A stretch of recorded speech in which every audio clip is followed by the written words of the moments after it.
മാത്രമല്ല പുതിയ വാക്കുകൾ ഉണ്ടാവണം.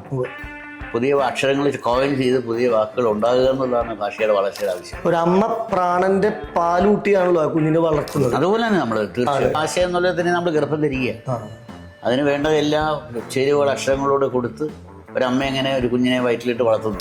ആഴക്കടലിന്റെ ചാന്തുകുടലിന്റെ സൂര്യനാകാശത്ത് കൈ നിറയെ വെണ്ണ തരാം.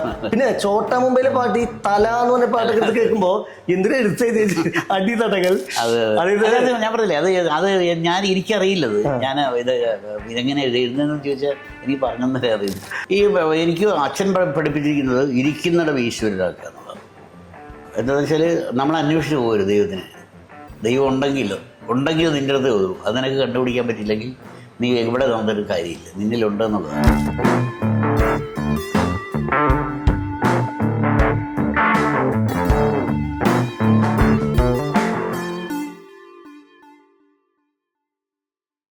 പാട്ടിൻ്റെ ലോകം വിശാലമാണ്. പാട്ടെഴുത്തിൻ്റെ വഴികളിൽ നമ്മളേറെ ഇഷ്ടപ്പെടുന്ന ഗാനരചയിതാവ് ശ്രീ വയലാർ ശരത്ചന്ദ്രവർമ്മയാണ് ഇന്ന് നമ്മുടെ അതിഥി. ശരത്തേട്ടാ, സ്വാഗതം.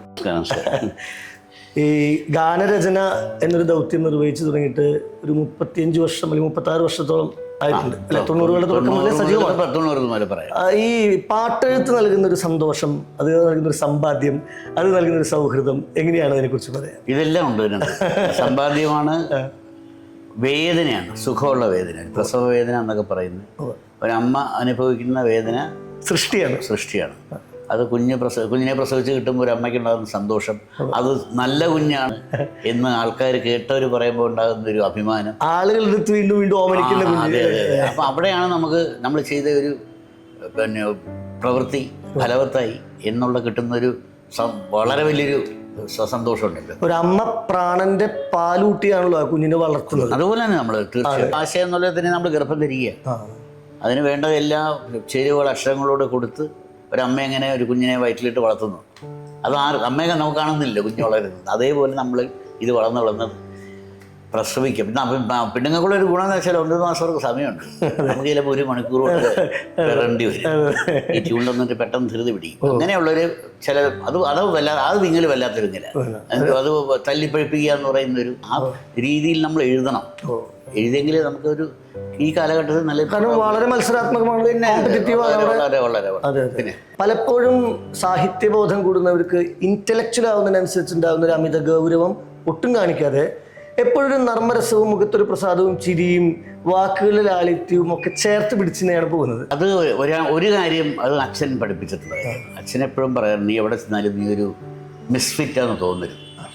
ഇയാളൊന്ന് പോയിട്ട് വേണം എന്തെങ്കിലും ചെയ്യാമെന്നൊക്കെ പറയുന്നൊരു തോന്നലില്ല. അയാളോട് ഇന്നോട്ടെ.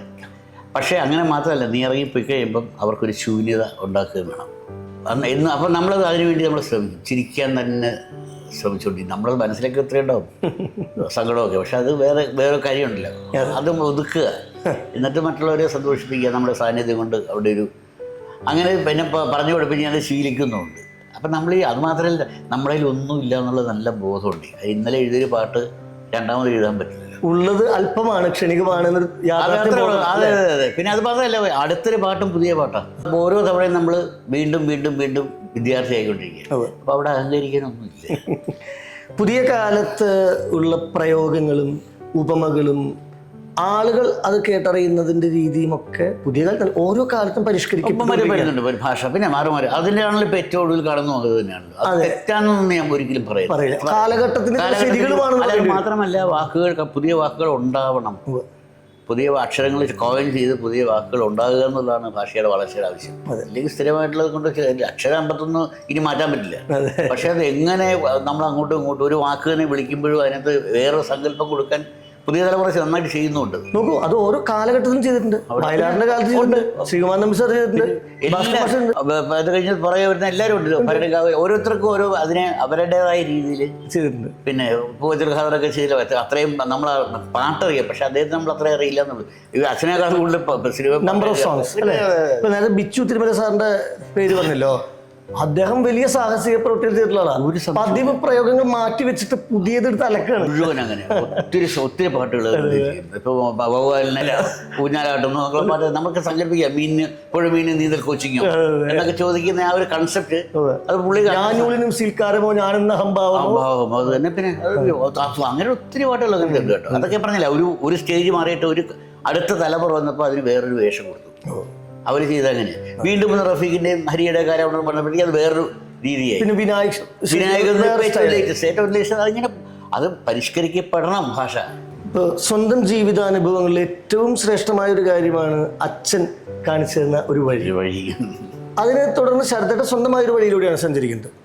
ഇതിനിടയിൽ നേരത്തെ പറഞ്ഞ ഒരു പെയിൻ ഉണ്ടല്ലോ, സ്വന്തം ജീവിതത്തിലെ അനുഭവങ്ങളിലത്തെ വ്യഥകൾ, പ്രയാസങ്ങൾ, അതിൻ്റെ ഒരു ചൂട് ശരിക്കും പാട്ടെഴുത്തിൽ ഒരു വെളിച്ചം കൂടുതലായിട്ട് നൽകിയിട്ടുണ്ടോ?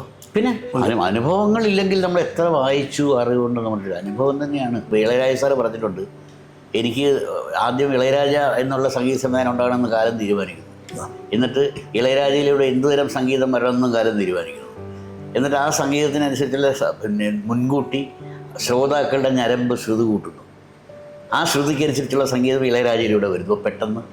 അപ്പോൾ കാലത്തിൻ്റെ തീരുമാനം അപ്പോൾ ആ മുന്നൊരുക്കങ്ങൾ കണ്ടവാനുണ്ട് എന്ന് പറയുന്ന പോലെ ഈ പറഞ്ഞ ഞാൻ എഴുതുന്ന സമയത്ത് ഒരു ദുഃഖത്തിൻ്റെ കാര്യമാണ്, അതേ സമയത്ത് അതേ ദുഃഖം അനുഭവിക്കുന്ന ലക്ഷക്കണക്കിന് ആൾക്കാർ ഉണ്ടാകുമ്പോൾ അവരും കൂടെ ഇതിനകത്തേക്ക് പങ്കാളിയാകുകയാണ്, അല്ലെങ്കിൽ അവരുടെ ദുഃഖത്തിൽ ഞാനും ചേരുകയാണ്. തിരിച്ച് സന്തോഷവും അങ്ങനെ തന്നെയാണ്. രണ്ടും എല്ലാം പ്രണയവും വിരഹവും സന്തോഷവും സ്നേഹവും സങ്കടവും ഭാഗ്യവും പ്രതീക്ഷയും എല്ലാം വയലാർ രാമവർമ്മ എന്ന അനശ്വരനായ അതുല്യനായ ഒരു എഴുത്തുകാരൻ എഴുതി വെച്ചതിന്റെ ചരിത്രരേഖകളെ നമുക്ക് മുന്നിൽ ഇങ്ങനെ കടൽ പോലെ കിടക്കല്ലേ, ഇഷ്ടംപോലെ ഉണ്ട് അല്ലേ. പിന്നെ പക്ഷെ അത് വീണ്ടും പുതുക്കം പെടുമ്പോഴാണ് രസം. ആ പറഞ്ഞതിനൊന്ന് മാറിയിട്ട് വേറൊന്ന് പറയും. ഇപ്പം തേങ്ങലിനേക്കാൾ പരിചിതമേതോ പേരറിയാത്ത വികാരം, റഫീഖിൻ്റെ വരിയാണ്. തേങ്ങലാണ് നമ്മുടെ ഏറ്റവും സ്വന്തം, പക്ഷെ അതിനേക്കാൾ പരിചയമായി പറയാൻ പറ്റാത്തൊരു എന്തോ ഒരു വിങ്ങലുള്ളുണ്ടോ അതിന് വാക്കില്ല. അത് സത്യമല്ലേ. ഈ അന്ന് കാലത്ത് ഭാസ്കർ മാഷോ ശ്രീകുമാര നമ്പ്യാരോ വയലാറോ ONV ഇവരൊക്കെ എഴുതിയിരുന്ന കാലത്ത് അവരുടെ ഒരു ഭാഷാപരിചയവും ആഴത്തിലുള്ള വായനയും ആസ്വാദകരുടെയും ഭാഷയോടുള്ള അടുപ്പവും വായനാപരിചയവും ഇത് തമ്മിലുള്ളൊരു ലാംഗ്വേജും ലിറ്ററേച്ചറും ഒക്കെ സമൂഹത്തിൽ ഉണ്ടാക്കിയിട്ടുള്ളൊരു ആഴത്തിലുള്ളൊരു വേരോട്ടമുണ്ടല്ലോ. ഇന്ന് അതിൻ്റെ ഒരു കുറവ് സത്യത്തില് വായനയുടെ പ്രശ്നമാണ്. വായന എന്നുള്ള വായനയിലൂടെയാണല്ലോ നമ്മുടെ ഭാവന വളരുന്നത്. ഞാനൊരു പുസ്തകം വായിക്കുമ്പോൾ പുസ്തകം നമ്മൾ ഉൾക്കൊള്ളുന്നതോടൊപ്പം നമ്മളും വളരുക, നമ്മൾ വേറെ ലോകത്തിലേക്ക് നമ്മളെ കൊണ്ടുപോകണം. അപ്പം ആ ഒരു സങ്കല്പ ലോകം നമുക്കില്ലെങ്കിൽ സങ്കല്പമാണല്ലോ മുഴുവൻ. ഇന്ന് സോഷ്യൽ മീഡിയയിൽ ഏറ്റവും കൂടുതൽ കേൾക്കുന്ന ഇൻഫ്ലുവൻസർ എന്നുള്ളത്. അപ്പം നമ്മളെ സ്വാധീനിക്കുന്ന വിധത്തിൽ പലരുടെയും അവതരണം, പ്രസൻറ്റേഷൻസ് മാറുന്നു, അവർ ഇൻഫ്ലുവൻസർ ആവുന്നു. ശരിക്കും വയലാർ രാമവർമ്മയ്ക്ക് ഒരു വലിയ ഇൻഫ്ലുവൻസർ അല്ലേ, ഒരു പ്രവാചകൻ, ദാർശനികൻ, തത്വചിന്തകൻ എന്നൊക്കെ മറ്റൊലിക്കവി എന്നൊക്കെ വിധത്തിൽ അന്ന് സോഷ്യൽ മീഡിയ ഇല്ല. കച്ചവടമായിട്ട് കൊണ്ടുപോയെങ്കിൽ മാത്രമേ എന്തും നിലനിൽക്കുള്ളൂ. ഒരു പ്രോഡക്റ്റ് ആക്കുക നമ്മൾ, മറ്റേത് പ്രോഡക്റ്റ് ആക്കുകയല്ല. അപ്പോൾ അതനുസരിച്ച് ഇതിലും വന്നിട്ടുണ്ട് കമ്പോളവൽക്കരണം, കച്ചവടം, സ്വാധീനിക്കൽ, സോഷ്യൽ മീഡിയ കൂടെ ഹിറ്റാക്കുക. ആ ഇൻഫ്ലുവൻസ് ചെയ്യുന്ന പിന്നെ നമ്മൾ ചെയ്യുന്നത് അവരുടെ ഒരു ആളാണ് ഞാൻ എന്നുള്ള ബോധ്യം അവർക്കുണ്ടാക്കി കൊടുക്കുമ്പോഴാണ്. പഴയലിനെ ആഴങ്ങൾ കേട്ടിട്ട് എത്രയോ പേരെന്നോട് ഇങ്ങനെ പറയും, എന്തിനാ ചേട്ടാ അതിങ്ങനെ കേൾക്കുമ്പോൾ ഓരോ എൻ്റെ ദുഃഖം എന്ന് പറയുന്ന കിട്ടും. അത് ശരത്തേട്ടൻ എഴുതിയ പാട്ടുകളിൽ ഒരു പക്ഷെ ആളുകൾ ആവർത്തിച്ച് കേട്ടിട്ടുള്ള ഒരു ഏറ്റവും വലിയൊരു പാട്ട് അതായിരിക്കണം അല്ലേ? അത് പറഞ്ഞു വളരെ ഏറ്റവും സിമ്പിളായിട്ട് സിറ്റുവേഷൻ പറഞ്ഞു ലാൽ ജോസ് സ്വന്തം പ്രണയം എടുത്ത എഴുതിക്കുള്ള എന്താ എത്രമാത്രം അത് നമുക്ക് ദുഃഖം തന്നിട്ടുള്ളത്. ഇരുൾ ജീവനെ പുണരുകയാണ്, ഇതിൽ പ്രാണലിങ്ങനെ അരിച്ചു കയറുകയാണ്. ശരത്തേട്ടൻ എഴുതിയ പാട്ടുകളിൽ വളരെ ആഘോഷിക്കപ്പെട്ടിട്ടുള്ള, സെലിബ്രേറ്റ് ചെയ്യപ്പെട്ടിട്ടുള്ള പാട്ടുകൾ പലതുണ്ട്. അനുരാഗ വിലോചനായി, എൻ്റെ കൽബിലെ എത്രയോ പാട്ടുകൾ. അതിനൊക്കെ രസം ഇത് ഞാൻ എഴുതിയാന്ന് അറിയാൻ വയ്യാണ്ട് പറയുമ്പോഴേ രസം. ഇതാരെ എഴുതിയെന്നറിയില്ല. ഞാനൊരിക്കൽ പി ജയരാജൻ, CPM പി ജയരാജൻ്റെ നാട്ടിലൊരു പരിപാടിക്ക് പോയി. CPM പരിപാടിയായിരുന്നു. അന്നേരം അവിടെ വച്ചിരുന്ന പാട്ട് കയ്യൂരുള്ളൊരു സമരസഖാവിന് വിയ്യൂരെന്നൊരു ഭയമില്ല. VS-ൻ്റെ മകൻ അരുൺകുമാർ ആവശ്യപ്പെട്ട് വിഴിവാലി ഞാനിവിടെ ചെയ്തൊരു പാട്ടാണ്. ആ നന്നായിട്ട് പോയതാണ് പാട്ട്, കുറേ ആൾക്കാർ കേട്ടത്. ഈ പാട്ട് ഇവിടെ വച്ചുകൊണ്ടിരിക്കുമ്പോൾ ഒരാൾ നിന്നിട്ട്, എൻ്റെ ചേട്ടാ ഇതൊരു പാട്ട് എഴുതിക്കൂടെ? അപ്പം പാട്ട് ഇഷ്ടമായി, നമ്മളെ മനസ്സിലായിരുന്നേ ഉള്ളൂ. ശരത്തേട്ടൻ്റെ ചില പാട്ടുകൾ കുറേയും കൂടെ പോപ്പുലർ ആകണമെന്ന് എഴുത്തിൻ്റെ ആ മേന്മ കൊണ്ട് തോന്നിയിട്ടുള്ള ചില പാട്ടുകളുണ്ട്. ഇപ്പോൾ ഈ ഓംകാരം ശങ്കരൻ എന്ന പാട്ട് ഹിറ്റാണ്. അതുപോലെ ഓംകാരം വെച്ച് തുടങ്ങുന്ന ഒരു പാട്ടാണ് ഈ പോത്തൻ വാവയിലെ ഓംകാരത്തിടമുള്ള ദേവാംഗൻ. അത് സംഗീതത്തിനെ കുറിച്ചുള്ള പറയുന്നത്. അരവിന്ദ മനസ്സിന്റെ മകരന്ദ സുനന്ദിയ അവതാര സംഗീതമേ, അനുപല്ലവി ചരണമൊക്കെ സംഗീതത്തിന് വാഴ്ത്താണ് അത്. പക്ഷെ ആ സിനിമയിൽ വാവേ മകനെ പാട്ട് അതാണ് ഈ കാലഘട്ടത്തിന്റെ പാട്ടതാണ്. ആ കാലഘട്ടത്തിന്റെ സാധാരണക്കാരായിട്ട് ഇത് കുറച്ചുകൂടെ ഡെപ്ത് ഉള്ളതാണ്. കാര്യം പാടുന്നത് അതുപോലത്തെ ഒരു പിന്നെ സംഗീത മിടുക്കനാണല്ലോ, പ്രാവീണ്യമുള്ള കഥാപാത്രമാണ്. അപ്പൊ തീർച്ചയായിട്ടും ആ ഒരു ഗൗരവത്തിന് കൊടുത്തേ പറ്റുള്ളൂ. പിന്നെ മറ്റൊന്ന് പ്രണയത്തിനെ വർണ്ണിക്കുന്ന ഒരു പാട്ടുണ്ട്, ഒളിക്കുന്നു എന്നാൽ ഉള്ളിൽ മുളയ്ക്കുന്നു പ്രേമം, മുളച്ചെങ്ങ് താനേ താനേ. പിന്നെ അതിന് പല പല പ്രണയത്തിന്റെ വർണ്ണനകളാണ്. അല്ലെങ്കിൽ റോമിയോ എന്ന സിനിമയിലാണ്. ആ പാട്ടും കുറേയും കൂടെ പോപ്പുലർ ആകേണ്ടതായിരുന്നു. അത് ഈ പ്രണയത്തിന്റെ ഒരു ഡെഫിനിഷൻ. അത് വിശ്വാസം, അന്ധവിശ്വാസം, യുക്തിവാദം, ഇതിന്റെ ഒക്കെ ഇടയിലാണല്ലോ നമ്മുടെ ഒക്കെ ജീവിതം മുന്നോട്ട് പോകുന്നത്. ഇതിലുള്ളൊരു പെർസ്പെക്റ്റീവ് അല്ലെങ്കിൽ ഇതിലുള്ളൊരു കാഴ്ചപ്പാട് എന്താണ്? ഈ എനിക്ക് അച്ഛൻ പഠിപ്പിച്ചിരിക്കുന്നത് ഇരിക്കുന്നിടം ഈശ്വരനാക്കുക എന്നുള്ളതാണ്. എന്താണെന്ന് വെച്ചാൽ നമ്മൾ അന്വേഷിച്ച് പോകരുത് ദൈവത്തിന്. ദൈവം ഉണ്ടെങ്കിൽ നിൻ്റെ അടുത്ത് വരും. അത് നിനക്ക് കണ്ടുപിടിക്കാൻ പറ്റില്ലെങ്കിൽ നീ എവിടെ തന്നൊരു കാര്യമില്ല, നിന്നിലുണ്ടെന്നുള്ളത്. അപ്പോൾ നമ്മൾക്ക് എനിക്കങ്ങനെ അഡിക്ഷൻ ഇല്ല ഒന്നിലും. ഇപ്പം ഇന്നടത്ത് ചെന്നാലേ ദേവീക്ഷേത്രത്തിൽ ചെല്ലാൻ ഇന്നത് കിട്ടുകയുള്ളൂ, മറ്റേ സരസ്വതി തീരത്തിൽ ചെന്നാലേ വിദ്യ കിട്ടുകയുള്ളൂ, ഗണപതി തീരത്തിൽ ചെന്നാലേ വിഘ്നം മാറ്റുള്ളൂ എന്നുള്ള വിചാരമൊന്നുമില്ല. ഇതൊക്കെ നമ്മളിലേക്ക് ഇങ്ങോട്ട് പറഞ്ഞു വിട്ടിട്ടുണ്ട്. ഈ വഴി കൂടെ നീ പോയേ പറ്റൂ. അപ്പോൾ അത് നമ്മൾ വളരെ പിന്നെ സൗമ്യതയോടെ അത് നേരിട്ട് പോകുമ്പോഴാണ് കിട്ടുന്നൊരു സുഖമുണ്ടല്ലോ. എൻ്റെ ആത്മീയതയാണ് നമ്മളിലുണ്ട് ഈശ്വര ചൈതന്യം. അത് തന്നെ. ഇപ്പം അത് തന്നെ തത്വമസി എന്ന് പറഞ്ഞ സാധനമല്ല. അത് നീ ശരത്തേട്ടൻ എഴുതിയിട്ടുണ്ട്, അദ്വൈത വേദം ഇതിന് അവകാശിയെ അല്ലെ അയ്യന്റെ തത്വമസി എന്നോട് ചൊല്ലി. അല്ലെ അച്ഛൻ പഠിപ്പിക്കുക, ഒരിക്കലും പോകരുത്. നീ തന്നെ അതിനുള്ള പുള്ളിക്ക് വന്ന് ഇരിക്കേണ്ട സ്ഥലം, അങ്ങനെ ആളോ രൂപമോ എനർജിയും തന്നെ കൂട്ടിക്കൊള്ളു. അതിനെ എനിക്ക് കയറി ഇരിക്കാൻ, എൻ്റെ മോഹങ്ങൾക്ക് വിശ്രമിക്കാൻ ഒരു ഏകാന്ത മന്ദിരം ഞാൻ തീർത്തു എന്ന വയലാറിൻ്റെ പാട്ടുണ്ട്. എന്താ പറഞ്ഞ പോലെ അങ്ങനെ ഒരു സ്ഥലം ആകുക നമ്മൾ പോകണ്ട. അല്ലെങ്കിലാണ് ഈ ടെൻഷനും ഒക്കെ വരുന്നത്. ആത്മീയത എന്ന് പറയുമ്പോൾ എല്ലാത്തിനും വഴി ഇപ്പോൾ മാറിപ്പോയല്ലോ. വഴി മാറിയതാണ്. ഇപ്പം നമ്മുടെ നാട്ടിൽ ഏറ്റവും കൂടുതൽ യുദ്ധഭീതിയാണ്. അപ്പോൾ അവിടെ ഈ മനുഷ്യൻ മതങ്ങളെ സൃഷ്ടിച്ചു, മതം ദൈവത്തെ സൃഷ്ടിച്ചു എന്ന പ്രവാചക ശബ്ദം ഇപ്പോഴും അല്ലെ മണ്ണ് പങ്കുവയ്ക്കുക. പക്ഷെ വേറെ രസമുണ്ടല്ലോ, നമ്മളിപ്പോൾ തന്നെ ഒരു യുദ്ധമില്ലേ, നമ്മളിലുള്ള അസുരനും തമ്മിൽ എപ്പോഴും ഒരുപാതി ഭഗവാനും ഒരുപാതി ചെകുത്താനും ഇരുകാലി മൃഗത്തിൽ വന്ന് അവതരിച്ചു എന്ന് പറഞ്ഞിട്ട് നമ്മളിലുണ്ട് രണ്ടും. ഇത് നമ്മൾ എപ്പോഴും യുദ്ധം ചെയ്തുകൊണ്ടിരിക്കുക. ഈ യുദ്ധത്തിൻ്റെ പ്രോഡക്റ്റ് നല്ലതായിരിക്കണം. The most fierce battle is fought in bed. ഒരു പുസ്തകമാണ്, everything you want to know about sex but afraid to ask. ആഗ്രഹം കൊണ്ടറിയാനായിട്ട്, പക്ഷെ പേടി ചോദിക്കാൻ. പ്രോഡക്റ്റ് യുദ്ധത്തിൻ്റെ നല്ലതാണെങ്കിൽ യുദ്ധം വേണമെന്നത്. അത് എഴുത്തുകാരൻ്റെ മനസ്സിലുള്ള ആത്മസംഘർഷങ്ങൾ യുദ്ധത്തിൽ നല്ലൊരു കവിത വന്നാൽ അതൊരു നല്ല ഗുണകരമായ യുദ്ധം. പക്ഷെ ഇപ്പൊ സംഭവിക്കുന്നത് അതല്ല, രണഭൂമി മരണഭൂമിയാണ് വരുന്നത്. ഇപ്പോൾ സോഡിയം ക്ലോറിൻ തമ്മിൽ യുദ്ധം ചെയ്താണ് ഉപ്പ് ഉണ്ടാകുന്നത്. രാസസംഘടനഞ്ഞറിഞ്ഞറിഞ്ഞറിഞ്ഞ് വേദനിച്ച അവർ എനിക്ക് കഴിയില്ല എന്ന് പറഞ്ഞ് ചില പോലെ തീർന്നില്ലേ. കൊളീഷനാണ്. യുദ്ധം വേണം. പക്ഷെ അതിന്റെ പ്രോഡക്റ്റ് എൻ പ്രോഡക്റ്റ് പോസിറ്റീവ് ആയിരിക്കും. അപ്പോഴും ശരത്തേട്ടൻ 2006, 2007 വർഷങ്ങളെ എങ്ങനെ ഓർക്കുന്നു? അതുകൊണ്ട് നിന്ന് തിരിയാന്ന് ഒരു ഹോട്ടലൊക്കെ ഇരുന്ന് 3 സിനിമയ്ക്ക് കിട്ടിയത്. ഒരു മുറിയിൽ സംഗീത സംവിധായകൻ, വേറെ മുറിയിൽ സംഗീത അവിടെ പോയി അത് എഴുതി കൊടുക്കുക, പിന്നെ ഇപ്പുറത്ത് വന്ന് എഴുതുക. അങ്ങനെ ഒരു കാലം ഉണ്ടായിരുന്നു. അതൊക്കെ എങ്ങനെ തരണം ചെയ്തു പോയി എന്ന് ഇപ്പൊ ആലോചിക്കുമ്പോഴാണ്. അതിന് തരണം എന്ന വാക്കാണോ അനുയോജ്യം? അല്ലാണ്ട് എന്ത് ചെയ്യും? ഈ 52ാമതൊരു അക്ഷരയില്ലല്ലോ. ഇന്നലെ പറഞ്ഞ വാക്ക് പറയാൻ പറ്റുമോ? നമുക്ക് മുമ്പ് എഴുതി വെച്ചിട്ടുള്ള എല്ലാം നോക്കണം.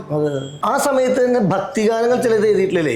എൻ്റെ ഓർമ്മയിൽ ഒരു പാട്ടിന് ഈ നമ്മൾ അന്ത്യാക്ഷരപ്രാസം എന്ന് പറയല്ലോ, ധനുനിലാവിനും മകരസൂര്യനും സുഹൃതകാനനം സ്വാമി നന്ദനം എൻ മനസ്സിനും വെൺസരസിനും പുണ്യഭാവനം ഞാൻ ഓർക്കുന്നില്ല.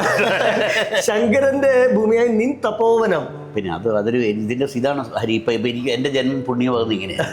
ഞാൻ എഴുതി വെച്ച പാട്ട് ഞാൻ ഓർക്കാണ്ട് മറ്റൊരാൾ നോക്കാണ്ട് പറയുമ്പം അത് എത്രമാത്രം എൻ്റെ ഞാനിപ്പോൾ എത്ര വലിയ ആളായിരുന്നു അല്ലേ? അതാ എൻ്റെ സുഖം. ജങ്ങൾക്ക് കിട്ടിയ സമ്മാനങ്ങളല്ലോ. അല്ല എന്നാലും ശരത്തേട്ടൻ്റെ ജീവിതാനുഭവം ഇപ്പം മക്ഡോവൽസിൽ വർക്ക് ചെയ്ത കാര്യം പറഞ്ഞല്ലോ. ഒരു മുഴുമദ്യപാനിയുടെ മനോഭാവനകൾ ഹലോ എന്ന് പറഞ്ഞ സിനിമയിൽ പകർത്തി വെച്ചപ്പോൾ കടുകിട്ട് പുറത്തു. അത് ശരിക്കും പറഞ്ഞാൽ ഇതിനുമ്പ് അത് വേറെ സിനിമയോട് ഞങ്ങൾ എഴുതിയതാണ്. ഒരു പെണ്ണിനെ 2 പേര് പ്രേമിക്കുന്നു. അപ്പൊ അവര് തമ്മിലുള്ള ആശയ അടിയായിരുന്നു. അതാണ് കടുകിട്ട് വെറുതെ കടക്കണ വഴി ചെന്നെ അങ്ങനെ. പക്ഷെ അത് ചില വാക്കുകൾ മാറ്റി മദ്യമായിട്ട് ലിങ്ക് ചെയ്തു. പിന്നെ ഇപ്പൊ പേര് കേട്ട തറവാടി പോക്കിരിക്കുന്ന മാടി മണ്ണിലെ സത്യമേ സോമകന്യ. അതൊന്നും അല്ലായിരുന്നു മറ്റേ പാട്ടില്. സോമകന്യൊക്കെ നമ്മൾ ഇതിനു വേണ്ടി പാട്ട് മാറിയപ്പം ഇതിനോട് ചേരുന്ന കുറെ വാക്കുകൾ അങ്ങോട്ട്. അതിൽ ഹറി ബറി എന്നുള്ള വാക്കുകൾ അത് എഴുത്തുകാരുടെ ചില സ്വാതന്ത്ര്യങ്ങൾ അവർ ഉപയോഗിക്കും. ചേട്ടൻ്റെ വലിയ സന്തോഷം. കാരണം നമ്മൾ മലയാളം എന്ന ഭാഷയെ സ്നേഹിക്കുന്നവർ, ഇഷ്ടപ്പെടുന്നവർ മലയാളത്തിന് പ്രകൃതിയുമായിട്ട് അല്ലേ, നാടുമായിട്ട്, നഗരവുമായിട്ട്, കേരളവുമായിട്ട്, ജനമനസ്സുമായിട്ടൊക്കെ ആ ഭാഷയ്ക്കുള്ള ബന്ധം എഴുതി വെച്ചവരുടെ തുടർച്ചകളാണ് നമ്മളെല്ലാവരും കേൾക്കുന്നവരും. തുടരാൻ പറ്റുന്നു. ആ ഒരു നിയോഗം പലർക്കും കിട്ടിയ കൂട്ടത്തിൽ എനിക്കും കിട്ടി എന്നുള്ളതാണ് എൻ്റെ ഒരു സുഹൃതം. അതൊരു വലിയൊരു കാര്യമാണ്. ഇപ്പം സങ്കടം കൊണ്ടാണെങ്കിലും ഭക്തി കൊണ്ടാണെങ്കിലും വിപ്ലവം കൊണ്ടാണെങ്കിലും കുറച്ച് പേരെങ്കിലും നമുക്ക് ഒന്ന് ഇത് മറ്റേ പുള്ളിയാ നമ്മുടെ നർമ്മം. അല്ല ഞാൻ പറയാം, അതങ്ങനെ ആകാൻ കഴിയുക എന്നുള്ളതാണ്. നല്ലൊരു ഡോക്ടറേറ്റ് എടുത്ത് ഭാഷ നന്നായി അറിയുന്ന ഒരാൾ ഒരു പക്ഷേ ഇത് എഴുതണം എന്ന് നിർബന്ധമില്ല. 5ാം ക്ലാസ്സേ വിദ്യാഭ്യാസം ഉള്ളൂ എന്ന് പറഞ്ഞിട്ടുണ്ട് എഴുത്തുകാരനാകാതിരിക്കാനും പറ്റില്ല. 5ാം ക്ലാസ്സിൻ്റെ വിദ്യാഭ്യാസമൊക്കെ മതി.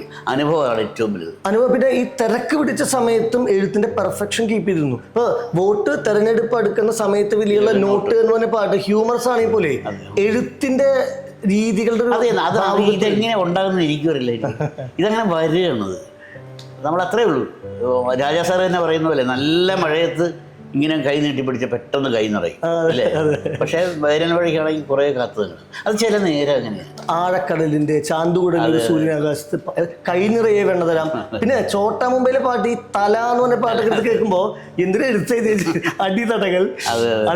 ഞാൻ പറഞ്ഞില്ലേ, അത് എനിക്കറിയില്ലത്. ഞാൻ ഇതെങ്ങനെ എഴുതുന്നതെന്ന് ചോദിച്ചാൽ എനിക്ക് പറഞ്ഞു അറിയില്ല. ശരത്തേട്ടൻ ചിലപ്പോൾ വീട്ടിലുള്ള അമ്മ, സഹോദരി, അവരിലൂടെ കണ്ട സ്ത്രീ മനസ്സിന്റെ ചിലപ്പോൾ സുഹൃത്തുക്കളായിട്ടുള്ള അല്ലെങ്കിൽ ഭാര്യയുടെ, മകളുടെ, ഇവരുടെയൊക്കെ സ്ത്രീ മനസ്സിന്റെ അവരുടെ വിഹുലതകളും നൊമ്പരങ്ങളും സന്തോഷമൊക്കെ അറിഞ്ഞ് പല പാട്ടുകളിൽ അത് പാർട്ടിയിരിക്കുമ്പോൾ എനിക്ക് അങ്ങനത്തെ ഒന്നാമത് ശ്രീമതിയോട് ഞാൻ ചോദിക്കും, ഇങ്ങനെ സംഭവം സിറ്റുവേഷൻ എന്തായിരിക്കും നിനക്ക് തോന്നുന്നത്? എനിക്ക് പെൺ സുഹൃത്തുക്കളുണ്ട്, അവരോട് ചോദിക്കും.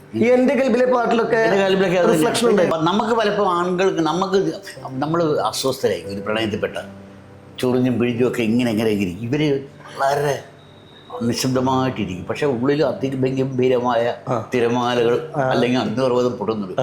മൗനയുദ്ധമാണ്. പക്ഷെ അവർക്കത് വളരെ വിശാലതയുണ്ടല്ലോ, അതിനകത്ത് ഉൾക്കൊള്ളി നിർത്താൻ പറ്റും. അപ്പോൾ അത് ഇല്ലയെന്ന് വിചാരിക്കും. അപ്പോൾ എത്ര വട്ടവൻ കാൽച്ചിലങ്കകൾ മെല്ലെ കൊഞ്ചിന്ന് തൊട്ടടുത്ത് നിന്നിട്ട് നീ അറിയുന്നില്ല എന്ന് പറയുമ്പോൾ എനിക്കിത് തരാൻ പറ്റുള്ളൂ. ഇതിങ്ങനെ ഒച്ച കേൾപ്പിക്കുകയേ പറ്റുള്ളൂ. ശരിയത് മനസ്സിലാക്കാം. അത് അങ്ങനെ എഴുതിയില്ലെങ്കിലേ അത്ഭുതമുള്ളൂ. തിരുമൈ നിറയെ പുളകങ്ങൾ കൊണ്ട് ഞാൻ തിരുവാഭരണങ്ങൾ ചാർത്തുമെന്ന് എഴുതിയാളുടെ പകരം അല്ലെ, പ്രണയ കലാവല്ലഭ പ്രസാദം അതിന് ചാർത്തിക്കൂ എന്ന് എഴുതിയാല്. നാളീകലോചന എഴുതിയത് അല്ലെ, നാളീകലോചന നീലിമ എന്നതിന് കൂടി നാണത്താൽ ഒരിക്കലും മുഖശ്രീ മലരിന്റെ നാലിതളകിലെ കൂടി.